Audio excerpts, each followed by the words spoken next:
Қайырлы күн. Телеграм каналынан канал ашуды үйренеміз. Ол үшін біз создат каналға кіреміз. Создат каналға кіргеннен кейін создат каналды басамыз, атын жазамыз. Канал ашу деп далені басамыз.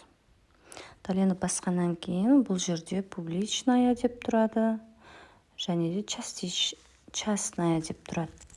Публичнаяны барлығы көре береді, бірден кіріп, ал частнаяны басатын болсаңыз, тек қана сіз ссылка жіберген адам ғана көре алады. Оны басамыз да, далені басамыз, және де канал ашылды. Ал енді сіз ссылкасын жіберген адам ғана кіре алу үшін тип каналға кіреміз. Тип каналда поделиться деп тұрады.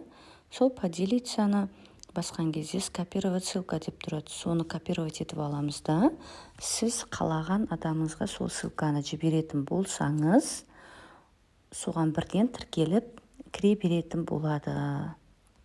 Бұған сіз ақылы папкаларыңызды немесе сатуға қойған сабақтарыңызды осылай сатып, жабық түрінде телеграм канал ашып пайдалана